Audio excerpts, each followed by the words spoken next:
18 तारिक शुक्रबारको दिन म हाम्रो सम्माननीय प्रधानमन्त्रीज्यूलाई भेट्नलाई उहाँको निवास गएको थिएँ। उहाँ गएर मैले उहाँलाई हाम्रो एजेन्डा पल्टाउँदै यो पूरा भयो कि भएन सोधेँ। पहिलो क्वेसन नै मैले उहाँलाई चाहिँ यो प्रत्यक्ष निर्वाचित प्रधानमन्त्री चाहिँ हाम्रोमा ल्याउन मिल्छ कि मिल्दैन यो सिस्टम भनेर सोधेँ।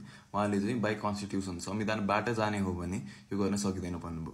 मैले उहाँलाई चाहिँ तपाईँ नै एक हिसाबले तपाईँको नियुक्ति नै संविधानबाट भएको होइन भनेर भन्दाखेरि उहाँले चाहिँ अब यो डक्ट्रिन अफ नेसेसिटी भन्ने चाहिँ सिस्टम प्रावधानबाट चाहिँ भएको हो भनेर उहाँले भन्नुभयो।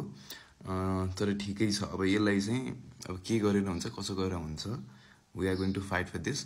प्रत्यक्ष निर्वाचित आउनै पर्यो भन्ने मेन एजेन्डा हो, त्यसको लागि हामी के गर्नुपर्छ गर्छौँ।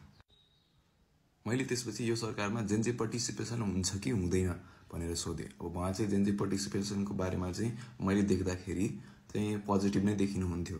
उहाँले चाहिँ तपाईँ अब मिनिस्टर्सको लागि पनि ठाउँ खाली छ, तपाईँहरूले राम्रो जेनजी एजको चाहिँ मान्छेहरू यो मन्त्रालयमा राम्रो डेलिभर गर्न सक्ने लिएर आउनु भयो भने हामी डेफिनेटली कन्सिडर गर्छौँ भनेर भन्नुभएको छ। र त्यो बाहेक हाम्रो अर्को ठुलो चाहिँ मेन प्राइमेरी एजेन्डा थियो करप्सनको बारेमा। अनि के भइरहेको छ भनेर मैले उहाँलाई सोधेँ।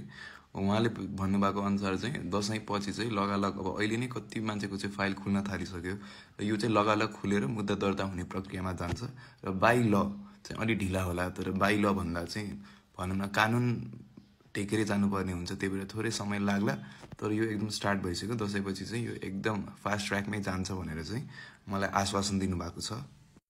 अर्को भनेको चाहिँ यो चुनाव 6 महिनापछि भनेर तोकिएको छ, तर चुनाव 6 महिनामा गर्न गाह्रै छ भन्ने चाहिँ जुन हाम्रो धेरै मान्छेको मनमा चाहिँ डाउट थियो। मैले यो बारेमा पनि उहाँसँग स्पष्टीकरण लिएँ। उहाँको अनुसार चाहिँ यो निर्वाचनमा चाहिने, अब ठ्याक्कै मैले नम्बर्स बिर्सेँ, तर उहाँले चाहिँ 97वटा सामान चाहिँदो रहेछ, ब्यालट बक्स, त्यो धेरै के अरे भोटिङ पेपर सब गरेर। अनि त्यसमध्ये चाहिँ 81वटा चाहिँ अलरेडी छ र हामीलाई चाहिँ खासै समस्या हुँदैन, टाइमली नै चुनाव हुन्छ भनेर भन्नुभयो। मैले अर्को पनि अगाडि सारेको कुरा भनेको चाहिँ विदेशमा रहेको नेपालीले चाहिँ भोट गर्न पाउनुहुन्छ कि पाउनु हुँदैन भन्ने थियो। किनभने देशको कारण देश इन्कम्पिटेन्ट भएर देशमा चाहिँ इम्प्लोइमेन्ट नभएर नै उहाँहरू विदेश गएर दुःख गर्नु पर्या हो। त्यही भएर राज्यले यसको जिम्मेवारी लिनुपर्छ, उहाँहरूले भोट गर्न पाउनुपर्छ भनेर चाहिँ मैले कुरा राख्दाखेरि उहाँले चाहिँ के भन्नुभयो भन्दाखेरि हामीले कुरा अगाडि सारेको छौँ, कति देशसँग चाहिँ हामी कम्युनिकेट पनि गरिरहेको छौँ, कति देशमा चाहिँ पाइँदैन रहेछ, कति देशसम्म चाहिँ स्वीकृति लिनुपर्ने रहेछ यसरी भोट गर्नलाई भनेर भन्नुभएको थियो। त्यसपछि चाहिँ मैले होइन ठिकै छ, फिजिकल्ली नै भोट गर्न नमिले पनि सेक्युर अनलाइन सिस्टम भयो भने चाहिँ भोट गर्न सकिन्छ, यसलाई चाहिँ छुटाउनु हुँदैन मैले भनेको छु।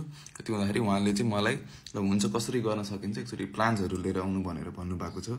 र यो दसैँपछि प्रधानमन्त्रीको कार्यालय खुल्ने बित्तिकै म उहाँसँग गएर फेरि यो बारे चाहिँ कुरा गर्छु। त्यही छ, अहिलेलाई चाहिँ मेन अपडेट्सहरू चाहिँ यति नै थियो।